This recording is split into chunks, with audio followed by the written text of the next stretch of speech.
Hey there, if you're considering bringing on a business partner into an existing business or start a business with a new partner, I want to give you 5 concrete things that I have observed as well as experienced in my own business dealings that you really want to give a lot of consideration to make sure this is the right decision for you, because who you partner with or whether or not you partner at all will have a huge impact on your success as well as how much you'll enjoy the business overall.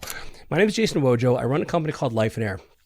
Our whole MO is to help busy entrepreneurs and business owners create incredible businesses that open up bandwidth for their lives, that support the life they want to live. Because like what we teach at Life in Air is like, life is the goal. Business is a vehicle to get you there, okay? And so I deal with a lot of business owners. I see a lot of business owners. We have about 250 Life in Airs right now. And so I've had the ability to observe patterns and see when things go well as see when things go poorly, and then my own business dealings as well. And so these 5 things are of crucial importance that I really want you to just have you carve some time out and give some careful consideration to, because it'll have a huge impact on the business. So the first one is like, what are the values and the character of the person I am dealing with, that I'm thinking of partnering with? Now, I know this may seem obvious, but so often we ignore this, right? We ignore all of them. But here's one in particular we ignore. Does this person share the same morals as you, the same ethics? Do you feel like you can trust them? If you were to walk away from the business for 6 months and not look at the books and not do anything for whatever reason, like say something crazy happened, do you trust them? Would you feel confident with them handling things on your behalf?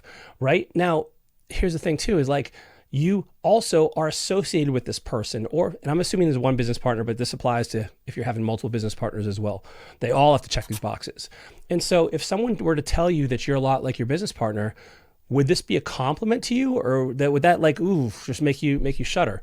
And so you got to recognize that your reputation will be influenced by this person as well, right? So if they don't do things well, or if they treat people a certain way, that will reflect on you in the business, and you'll pick that up. So you just want to make sure you share the same values, you find the same things important. And I'm not here to tell you what those values should be, but make sure you're aligned with that, because that's such a huge, that's just a foundational piece. We're not even getting into the real things, but this is where it all starts. I think a lot of business partnerships emerge because you have 2 people oftentimes who are scared, who don't know really what they're doing. And they figure like, hey, I'm friends with John. I'll partner up with John and we'll do this together. And let me tell you, by the way, having 2 friends go into business with each other is probably the quickest way to ruin a friendship. And so you got to recognize this is like the blind leading the blind. And yeah, it feels a little more comfortable. You guys can kind of split the fear, right, between the 2 of you, but it's not helping the business at all. And it may work when there's no money at stake and the business isn't doing well, but like you really got to get aligned, especially as a business starts to go well. So make sure your values and priorities and the character of the person you're thinking of partnering with are aligned with you, because this is so paramount. The next thing, and by the way, that one's really, really important, but the rest of them aren't in any specific order. The next one is, I would encourage you to look at the lifestyle and the personal life of the person you're dealing with. Now, what I mean by this is like, are they someone who burns through money? Are they responsible financially? Do they have a lavish lifestyle that could really impact and cripple the business? Like, if they need to make a ton of money every month and they're expecting the business to do that, that could really, put a pinch on things. And so you got to recognize, like, the more someone needs money, the less attractive that is, at least for me. Like, if they don't need the money, they're doing it anyway, that it's a much less stressful place to come from, and you make better decisions that way. Like, if they're on the verge of bankruptcy, unless they make this thing work, well, someone might argue that is, hey, they have the exact push that they need to make this thing a success.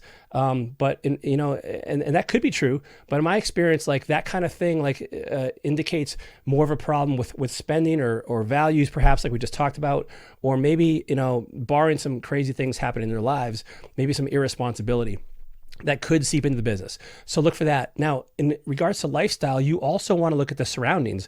Look at who their friends are. Look at who they're married to. Because listen, you are marrying their spouse when you get into business with them, because their spouse will influence them and that will have an influence on the business. So make sure they don't, Dave Ramsey, for instance, one of the final things he does in his interview process is he and someone on his team, they interview them as a couple. Like they go to dinner together and find out, like, is the spouse crazy?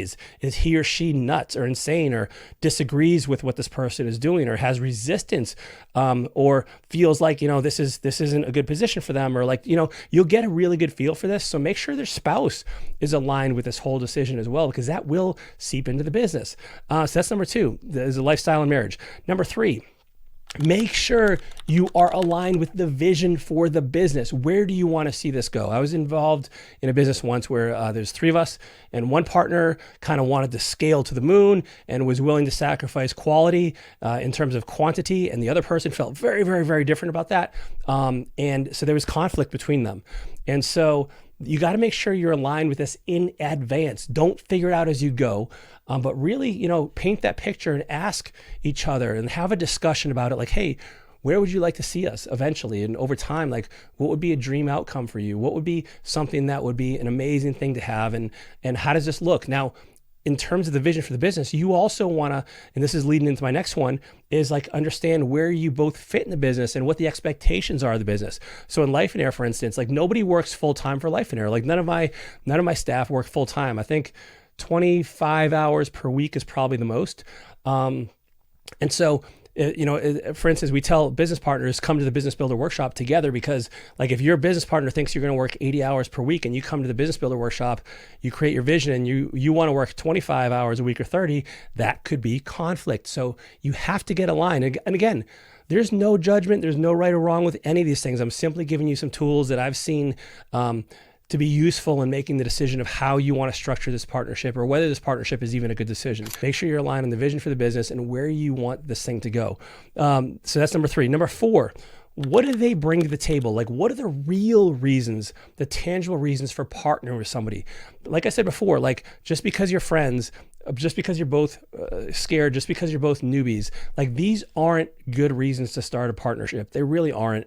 And I have done this, by the way. I'm not casting stones here, because I've started businesses and I brought people along with me because I was scared, because like, I'm like, hey, 2's better than 1.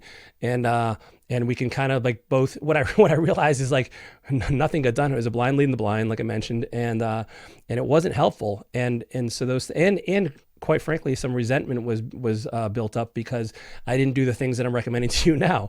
Like these are all hard-learned lessons. And so what are they bringing to the table? Like they have to have skills that you don't have. They have to have expertise that you don't have, perhaps. Maybe it's money. Maybe it's time to put into the business. Maybe it's brand awareness or an audience, and they can, bring that to the table. Like, what is it that they're tangibly bringing that you don't have? And you got to look at these things. And if they don't have any of these things to add value to you, equity is one of the most expensive ways to compensate someone, especially for a business that starts to do well. And again, nobody thinks about this early on, and nobody cares because there's no money. But all of a sudden, you find yourself kind of working, the majority of the hours, and this person's not performing on their end, or they're not kind of working to the expectations that you had set together. Like that causes a lot of resentment. Okay, which leads me to number 5. What are the roles? What are you actually doing in the business? Who's responsible for what? And I'll tell you, this is really important, because if you both have the same skills, you both want to do the same roles, like one of you is redundant, one of you is unnecessary. You don't need a partner. I'd much rather encourage you to get around other business owners who you can, spitball ideas off of and grow from their input, versus somebody who really isn't adding much to the business. And so just give that consideration. So really identifying and penciling out, like, what are you doing? What am I doing? Who's doing what? How much is the expectations here? What are our standards? What are our metrics? How are we measuring success? All of these are important. And a kind of a little bonus one here is it's really important to pencil out, like, what happens if things don't go as well as you want, or if there's an exit strategy, or if, like, when everything's going well, by the way, everybody's happy. But let's say metrics aren't hit, or benchmarks aren't hit, or like I said before, someone's putting in more effort than the other one. Like, what do? Are you giving up equity? Are you gonna hire somebody to do to take care of the balls that are dropped by this person, and then maybe that compensation comes out of their salary, right, or out of their distribution? How are you dealing with this, right? So you got to think through that part. That part is probably the most often neglected. Is like when things don't go well, like what are you doing? And so really, when things aren't going according to plan, you want to think through this in advance. And so let me just review real quick. So number 1, values and character. Number 2, lifestyle and marriage. Number 3, what's the vision for the business? Number 4, what do they bring to the table? And number 5 are the roles in the business, and what to do when things aren't going well. Hope you enjoyed this, but more than that, I really hope you give this some consideration and some time to reflect on these. Don't let emotions get the best of you. Don't call those red flags orange or yellow, right? Because time taken now is worth multiples later, especially when things don't go well. And I want to see you positioned for success. I want you to enjoy business. Business should be amazing. It should be fun. It should be something you look forward to, not dread. And having the right person in your corner versus the wrong one can make all the difference in the world. We'll see you in the next video.